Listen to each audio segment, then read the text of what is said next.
시작할까요? 네. 이렇게 또 이렇게 앉으셔야 되는 거 아니에요? 네.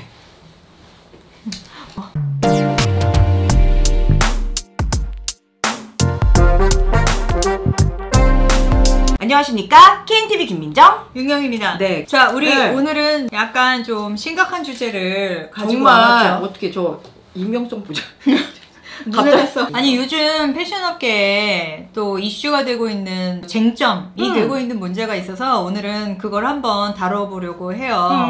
이게 일명 사실 퍼블리시티권인데 연예인 초상권에 대한 부분인데 저작권이에요, 이제는. 사실. 저작권이요. 네. 이게 퍼블리시티권으로 우리가 예전에 이제 이 이야기가 됐었죠. 그러니까 보통 이제 연예인을 얘기하는데 네네. 연예인의 얼굴 및 이제 사진을 사용하는 초상 사용권에 대한 이야기인데 실제로 지금 패션 업계에서 우리가 이 앞에 킬힐의 이야기도 했지만 이 패션 상품을 렌탈해서 입고 나가고 그 다음 제품을 제공한 브랜드와 홍보사 쪽에서는 그 사진을 사용해서 또 블로그 마케팅을 하고 이걸 확산시키는 걸 또 홍보의 하나의 방법으로 계속 사용해오고 있었잖아요. 네. 근데 요즘 최근에 법무법인들에서 나서서 이 부분을 적발하고 또 개개인에게 내용 증명을 보내고 있다면서요? 네. 일단 저희가 되게 놀라웠었던 거는 초상 사용권 말씀을 하셨어서 원래는 엔터테인먼트 쪽에서도 본인들이 저희가 사실 이렇게 블로그 마케팅이나 뭐 이런 것들을 한지 네이버가 블로그로 지금 시작된 지 얼마나 오래됐습니까? 이걸 꽤나 오랜 동안 해왔었기 때문에 그리고 예전에는 브랜드들이 브랜드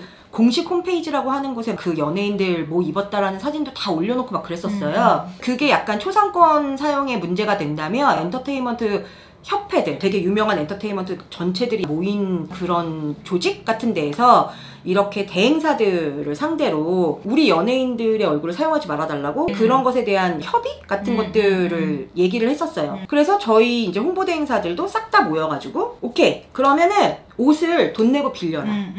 그대들도. 우리는 어차피 옷을 무상으로 지금 대여해주고 있는 거기 때문에 연예인들한테 옷을 그럼 돈 내고 빌렸으면 좋겠다 라고 얘기를 한 상황이었고, 그러다 보니 이제 엔터테인먼트 측에서 그건 또 수지타산에 맞지 않는 거예요. 그래서 오케이, 그러면 쇼핑몰처럼 완전 상업적인 데에는 쓰지 마. 그냥 정보성을 위한 데까지는 뭐 그래 알았어 무슨 내용인지. 그렇게 협의를 서로 네, 다 협의가 된 씬이 한 10년 가까이 된 것 같아요. 그래서 이제 초상권에 대해서 어느 정도 좀 합의가 돼서 이제 넘어가고 있었죠. 근데 얼마 전부터 제가 지난번에도 한번 얘기했지만 TV조선 같은 경우에는 TV조선에서 나온 씬들을 어떠한 온라인 바이럴도 쓰지 못한다라고 막 다 으름장을 놓으세요. 그리고 사실 TV조선으로는 저희가 생각했을 때 그렇게 패션에 회자가 될 만한 씬들이 별로 없기 때문에 저희는 뭐 크게 아쉬워하지 않으면서 그냥 오케이? 약간 이런 상태이긴 한데 거기 TV조선에 나오는 연예인들이 좋은 옷을 빌리려면 본인들의 SNS에 사진을 찍어서 올려주기도 해요. 그렇군요. 네, 본인들이 필요한 여러 가지 씬들은 다 본인들이 어찌되었다 액션을 하게 되니까 그런 상황인데 저희가 뭐지 이거? 라고 생각을 했었던 게 뭐였었냐면 여러분들이 이제 기억도 가물가물할 텐데 펜트하우스라는 드라마 있었잖아요, SBS에. 있죠. 그 SBS의 펜트하우스에 나왔었던 어떤 아이템을 자기 블로그에 올려놨다고 한 달 전쯤에 내용 증명이 날라왔다는 거예요. 한 블로거한테? 네. 그래서 저희가 아니 지금 시기성도 맞지도 않고 언제적 펜트하우스 얘기를 하고 있는 거냐며 지금 사람들이 어떤 누구도 펜트하우스를 찾아보지 않고 있을 텐데 근데 무슨 내용 증명이요? 라고 했더니 왜 펜트하우스라는 그 화면을 썼냐? 제작사를 대신하여 법무법인 어쩌고 해서 내용 증명을 보냈다. 뭐 이런 식의 내용인 거죠. 근데 저는 그것도 너무 치사하다고 생각하는 게 블로거들이 사실 그걸로 상업활동을 어마무지하게 하지 않는 경우들도 되게 많거든요. 왜냐하면 나름 방문자 수가 높아지고 자기의 영향력을 높이기 위해서 남들이 많이 찾는 씬들을 먼저 발빠르게 블로그에 올려놓는 작업들을 해요. 인스타그래머들이 인플루언서가 되기 위해서 핫하고 좋은 데를 가고 레어템을 자꾸 등장시키고 이러려고 하는 것처럼 블로거들은 온라인에서 많이 서칭할 만한 뭐 드라마라든지 유명인이라든지 그런 정보들을 본인이 자기 블로그에 자발적으로 계속적으로 올려놔야 방문자 수가 많아지고 방문자 수가 많아져야 그 다음부터는 이제 어떠한 상업활동으로 좀 연계가 될 수 있으니까 그러니까 본인이 자의적으로 그냥 올린 것이지 그걸로 인하여 본인이 상업활동을 했다라고 판단이 되지 않는 블로거들에게도 내용 증명이 가고 있다는 얘기를 들은 거죠. 근데 또 그거의 비하인드 스토리로 TV조선에서 미스터 트롯 막 이런 사진들을 일반 팬분들이 엄청 많이들 올리셔가지고 블로그도 하고 카페도 하고 막 그러셨을 거잖아요. 거기 또 내용 증명이 한 판 다 돌아가지고 이제 그분들은 사실 사회활동을 안 하시는 분들이 많으시니까 내용 증명을 맨 처음에 받으면 사회활동 하는 사람들도 되게 무섭거든요. 이걸 어떻게 해야 되냐면 응대를 시작하셔서 몇십서부터 몇백까지 법무법인에게 돈을 줬다라는 얘기를 듣고 아 이건 너무 치사한 일이 아닌가. 사실 기획사나 제작사 쪽에서 나서서 하는 게 아니라 법무법인이 나서서 지금 이런 일을 하고 있다는 얘기잖아요. 맞아요. 2013년에도 보면 연예인 초상권 합의금을 받아준다. 이 불황에 소송을 부추기는 변호사들이 있다라는 이슈가 한번 쫙 났었어요. 근데 그때도 이제 퍼블리시티권이었는데 그 당시에는 병의원에서 이제 원장님하고 사진 한 장 찍고 그쵸. 이랬던 것들을 그게 막 전단지로도 돌고 막 이랬으니까요. 너무 개념 없이 막 사용하고 병원 홍보에 사용을 하니까 그거를 하지 말아라는 거였는데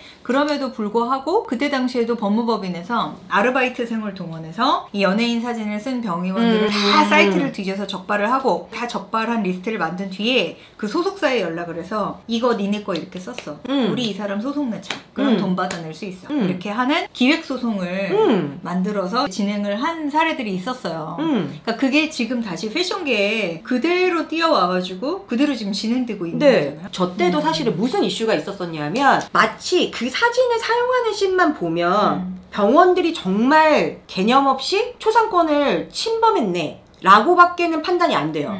근데 문제는 그 사람이 그 병원에서 기천만 원 수술을 협찬받았을 수 있거든요. 그래서 나의 사진을 원장님 저 너무 그냥 이렇게 무상으로 예뻐져서 너무 감사합니다. 뭐 그냥 쓸 수 있는데 쓰세요. 이렇게 구두로 얘기가 끝난 상태에서 그렇게 썼을 수도 있다는 거예요. 그럴 근데 확률이 높죠. 그럼요. 사실. 근데 그런 부분들을 법무법인 입장에서는 이게 어떻게 지금 돌아가는지 모르니까 법의 잣대만 대고서는 얘기를 하는 씬이어서 사실 저 때도 100% 승소하지는 못했다고 전 알고 있거든요. 왜냐하면 저게 100% 승소를 했으면 지금도 병원에 그런 사진이 안 걸려야 맞아요. 근데 지금도 모든 병원에 가면 이렇게 하고 있는 사진들이 입구서부터 있잖아요. 맞아요. 그리고 또 이 패션 쪽은 굉장히 메커니즘이 다른 게 사실 연예인들이 옷이 굉장히 많이 필요하잖아요. 맞아요. 옷을 하루에도 역할에 따라서 출연에 따라서 굉장히 많은 옷이 필요한데 이걸 다 사입지 않거든요.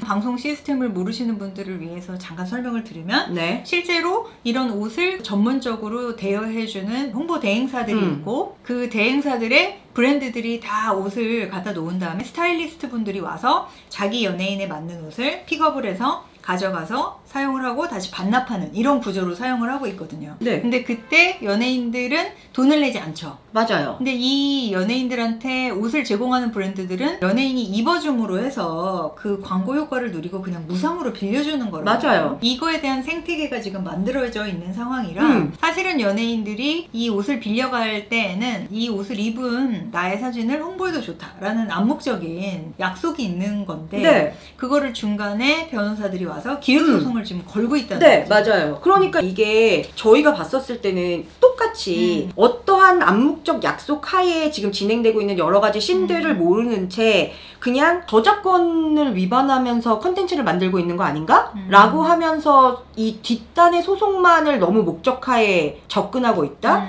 그리고 사실상 그렇게 배우신 분들이 개인에게 이런 식의 내용 증명들을 날려가면서 해야 하나? 이거는 약간 보이스피싱 같은 느낌이 아닌가? 이런 저작권의 이슈를 제대로 세팅을 하고 싶은 마음이 정말로 굴뚝 같아서 시작하신 업무였다면 저는 예전에 네이버나 다음 같은데 저도 블로그를 그냥 개인적으로 운영을 하고 있었을 때 패밀리가 떴다 막 이게 한참 이슈였었어요. 근데 그때 패밀리가 떴다의 사진들을 엄청 많이 해가지고 촥 올리니까 네이버가 그걸 자체적으로 스캐닝하면서 너 방송 사진을 너무 많이 썼어. 이거에 대한 라이시 있으면 증빙해. 아니면 너의 포스팅을 가릴 거야. 라는 내용을 받은 적이 있어요. 전 사실 그러면 할 얘기가 없다고 생각해요. 포털 사이트들은 이렇게 블로그들을 운영해주는 사람들 때문에 그 안에 트래픽이 되게 많아지고 여러 가지 정보들이 제공된다라고 생각하기 때문에 우리나라 사람들은 아직도 구글보다는 네이버에 와갖고 이런저런 것들을 검색하고 있는 거잖아요. 그쵸. 그러니 가장 수혜를 받고 있는 네이버나 다음에 법무법인이 우리의 저작권을 사용함에 있어서 어떤 식의 메커니즘을 만들어서 정말 10원이라도 20원이라도 장면당 차지를 하고 수익 쉐어를 하게끔 틀을 만들면 어떨까라는 이야기로 접근하는 게 아니고 그냥 그 최하의 가장 말단에 있는 사람들에게 내용 증명을 막 날린다는 건 지능적 보이스피싱이라고 생각해요.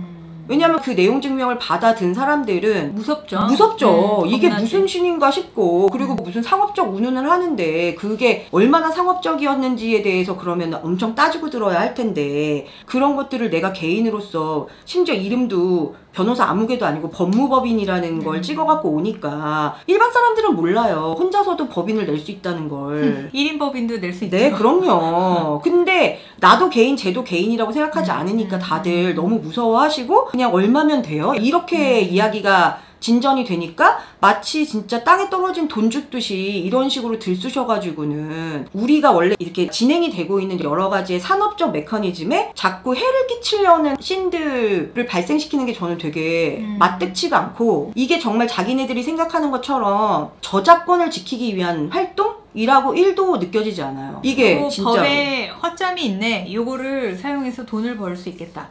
라는 포인트를 잡고 가는 거죠. 네. 이거를 그러면 브랜드에서 그런 무상으로 되어 있었던 부분에 대해서 어디까지의 라이스로 할 거야? 그리고 이 라이스로 인하여 우리가 뭔가를 돌렸을 때 이걸로 인한 트래픽이 얼만데 거기서 그럼 리얼로 진짜 이걸 구매한 사람은 몇 명이야? 이런 것들을 검증하기 시작하면 이제 한두 끝도 없이 가는 거예요. 그리고 그렇게 검증하기 시작하면 그들 또한 응대하기가 굉장히 곤란해지실 거예요.